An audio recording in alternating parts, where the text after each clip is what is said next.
Tu as dépensé 40 € pour un coussin pour chat. Mousse à mémoire de forme, tissu doux, silhouette pensée pour le corps d'un félin. La fiche produit promettait que ton chat allait adorer. Tu l'as posé au meilleur endroit de l'appartement. Le chat s'est approché, a reniflé, t'a regardé, puis est allé dormir dans le carton d'une livraison que tu avais oublié de jeter il y a 3 semaines. La boîte fait 30 sur 20 cm, carton brun. Il reste la moitié du scotch collé. Sur le côté, une étiquette de transporteur. C'est sa maison maintenant. Si tu crois que ton chat se moque de toi, tu n'es pas seul. Si tu crois que c'est un hasard, tu te trompes. Derrière ce comportement, il y a plusieurs millions d'années d'évolution, 2 études scientifiques documentées et un principe qui explique tout d'un coup. Et quand tu l'auras compris, tu ne jetteras plus jamais un carton. Numéro 1. 3 murs et un toit. L'endroit le plus sûr du monde. Commençons par l'essentiel. Ce qui se passe dans la tête d'un chat quand il voit une boîte. Ton chat est un animal domestique. Il vit dans un appartement, mange dans une gamelle, dort sur le canapé. Mais son cerveau est celui d'un prédateur de taille moyenne qui, dans la nature, est à la fois chasseur et proie. C'est crucial. Les chats ne chassent pas seulement les souris. Les chats sont chassés par les aigles, les renards, des prédateurs plus grands. Dans la nature, ils sont vulnérables. Et la principale vulnérabilité, c'est l'espace ouvert. Un chat allongé sur une surface dégagée peut être attaqué de n'importe quel côté. Devant, derrière, sur les flancs, par-dessus. Le cerveau ne s'éteint jamais totalement, même pendant le sommeil. Le système nerveux reste en éveil permanent. Regarde maintenant la boîte. 3 murs, un fond. Et si on a de la chance, un 4e mur ou un couvercle. Ce n'est pas seulement un espace réduit, c'est un périmètre, un abri, une grotte. Dans une grotte, l'attaque ne peut venir que d'un seul côté, l'entrée. Le chat le sait instinctivement, sans mots, sans raisonnement. Son système nerveux enregistre simplement 3 murs, pas de menace sur les flancs, et passe en mode repos véritable. Pas de somnolence en alerte, du vrai sommeil. C'est pourquoi un chat dans une boîte dort plus profondément que sur un coussin ouvert. Le coussin en peluche hors de prix posé au milieu du salon est encore un espace ouvert. La sécurité ne s'achète pas 40 €. Elle se compte en nombre de murs autour de soi. Numéro 2. 36 degrés. Pourquoi la boîte est plus chaude que le coussin? Ça semble illogique, jusqu'à ce qu'on comprenne la physique. La température corporelle normale d'un chat se situe entre 38 et 39,5 degrés. La maintenir coûte de l'énergie. Plus l'environnement est frais et plus la surface de déperdition thermique est grande, plus l'énergie nécessaire est importante. Un chat allongé sur un coussin ouvert au milieu d'une pièce perd de la chaleur dans toutes les directions, vers le bas, vers le haut, sur les côtés. Un carton fonctionne différemment. Le carton est un mauvais conducteur thermique. Les parois retiennent la chaleur émise par le corps du chat. L'espace fermé empêche la circulation d'air. Quelques minutes après que le chat s'y est installé, la température intérieure monte à 35 à 36 degrés, presque idéale. Il y a un second effet.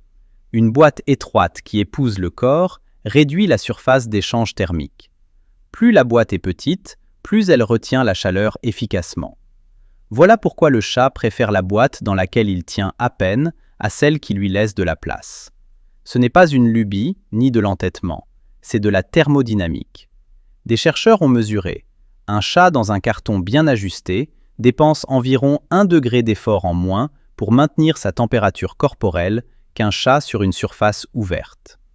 1 degré, ça paraît insignifiant. Ramené au coût métabolique d'une journée entière, c'est une différence notable. Numéro 3. La boîte comme remède contre le stress. Une vraie étude. En 2015, des chercheurs néerlandais ont mené une expérience que tous les spécialistes du comportement félin citent désormais. Ils ont pris un groupe de chats qui venaient d'arriver dans un refuge, des animaux traversant l'une des périodes les plus stressantes de leur vie. Lieux inconnus, odeurs étrangères, absence d'espace familier. La moitié des chats a reçu des cartons, l'autre moitié, rien. 2 semaines plus tard, le niveau de stress a été mesuré sur une échelle standardisée. Le résultat était net. Les chats avec des boîtes s'adaptaient à leur nouvel environnement nettement plus vite et affichaient un niveau de stress inférieur de 25% à ceux sans boîte. Le mécanisme est simple. Quand un chat ressent de l'anxiété, sons inconnus, odeurs, présence d'étrangers ou d'autres animaux, il ne peut pas partir. Mais s'il y a une boîte, il peut entrer et disparaître physiquement du champ de vision. Ce n'est pas une stratégie au sens humain, c'est un réflexe. Je suis dans un espace fermé, on ne me voit pas, je suis en sécurité. C'est pourquoi les chats cherchent des boîtes dans les périodes de changement. Déménagement, travaux, visite d'amis, arrivée d'un nouvel animal, tout cela est stress. Et la boîte fonctionne comme un tampon entre le chat et un monde qui le submerge. Pas un jouet, pas un caprice, un outil de régulation. Numéro 4. La pression de partout. Ce qui se passe à l'intérieur. Un détail que peu de gens connaissent, celui qui explique pourquoi plus c'est étroit, mieux c'est. Quand les parois d'une boîte appuient doucement sur le corps du chat de tous les côtés, cela active une réponse neuronale spécifique, la pression tactile sur tout le corps. C'est une sensation que le chat éprouve pour la première fois dans les premiers jours de sa vie, lové en boule avec ses frères et sœurs contre sa mère.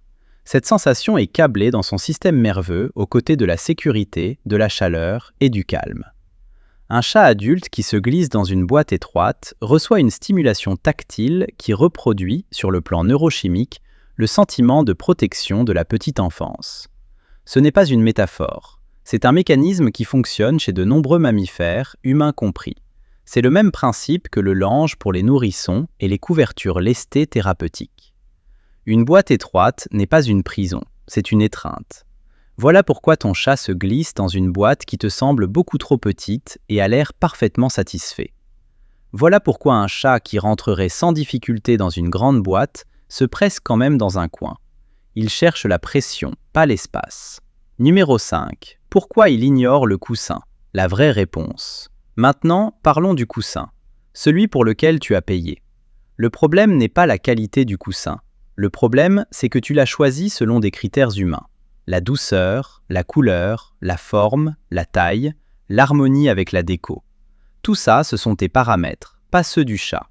Le chat évalue les endroits pour dormir selon d'autres critères. Premier, le nombre de côtés fermés. Plus de murs, mieux c'est. Un coussin ouvert au milieu de la pièce perd contre n'importe quel carton sur ce seul critère. Deuxième, l'odeur. Le carton a absorbé les odeurs du voyage, d'autres mains, de matériaux. Tout ça est intéressant et en même temps neutre. Le nouveau coussin sent la fabrique, les colorants synthétiques, une production étrangère. Le chat trouve ça inconfortable. Troisième, les propriétés thermiques. On en a parlé, le carton gagne. Le coussin peut devenir un endroit favori, mais seulement s'il est posé dans un coin ou contre un mur, légèrement fermé au-dessus ou sur les côtés, et s'il a eu le temps d'absorber l'odeur du chat et de la maison. Tu peux aider. Pose quelque chose qui porte ton odeur à l'intérieur. Mets le coussin dans un coin. Ajoute un toit ou un rebord en surplomb. Laisse au chat quelques semaines.